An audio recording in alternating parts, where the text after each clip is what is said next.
The crisis in the Red Sea shipping lane has had a significant impact on the global supply chain. First, shipping costs have risen sharply. Shipping companies have had to devise new route plans, and the diversion of vessels around the Cape of Good Hope has added 7,000 to 10,000 kilometers to the journey, increasing both shipping costs and risks and uncertainties related to navigation and supply chain security. Analysts estimate that the increase in shipping freight rates could reach up to 100%. Second, the global supply chain has been severely disrupted.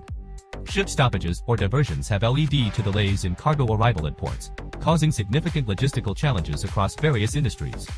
This disruption has also resulted in price increases for goods, placing an additional burden on consumers. Furthermore, the crisis in the Red Sea shipping lane has triggered other indirect effects, such as skyrocketing insurance costs and increased trade uncertainty. Ships that choose to continue passing through the Red Sea face greater security risks, causing insurance costs to surge from approximately 0.1% to 0.2% of the vessel's value to 0.5%. So, how have some globally recognized companies responded to this situation? A spokesperson for Associated British Foods stated that their supply chain has the ability to adjust, and they do not believe there is a need for concern at present. BASF has stated that while they closely monitor the situation, they have not yet seen any disruptions in the supply of raw materials or the distribution of products. BP plc has announced a suspension of all transits through the Red Sea to ensure safety. Costro, a German chemical manufacturer, has stated that the increased transportation time, if any, will not impact product supply. Danone has already diverted a significant portion of its goods and is prepared to launch mitigation plans to ensure the continuity of the supply chain.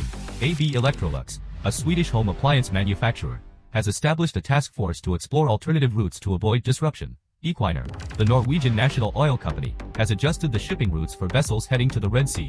Essity, a Swedish hygiene product manufacturer, is in contact with suppliers to ensure the continuous flow of goods. IKEA is evaluating alternative supply options to ensure the availability of its products. Kemira, a Finnish chemical company, has stated that international routes are affected but expects the short-term impact to be limited. Cone Corporation, a Finnish elevator manufacturer, expects a 2 to 3 week delay in some shipments. Tailwind Shipping Lines, a subsidiary of the German discount supermarket chain, is diverting goods by bypassing the Cape of Good Hope. The Mosaic Company, a U.S.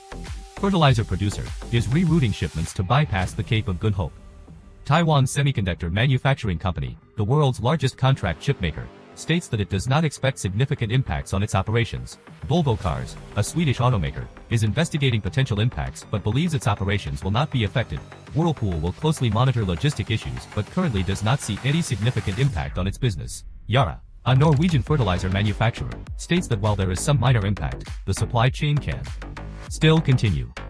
In the face of this crisis, the international community and relevant organizations have taken proactive measures to address the situation. The United Nations Security Council held an emergency meeting and called for an immediate cessation of hostilities and the protection of commercial shipping in the Red Sea.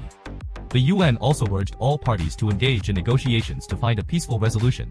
Naval forces from various countries, including the United States, France, and the United Kingdom, have increased their presence in the region to ensure the security of shipping lanes and deter further attacks.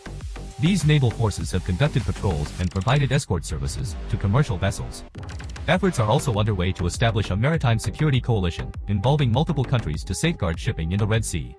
The coalition aims to enhance coordination and cooperation in order to protect commercial vessels and maintain the flow of goods. Additionally, diplomatic efforts are being made to engage with the parties involved in the conflict in Yemen and encourage a peaceful resolution. The international community is working to facilitate negotiations and find a sustainable solution to the crisis. It's important to note that the situation in Yemen and the Red Sea shipping lane is fluid, and developments may have occurred since my knowledge cutoff in September 2021. I recommend referring to up-to-date news sources for the latest information on the topic.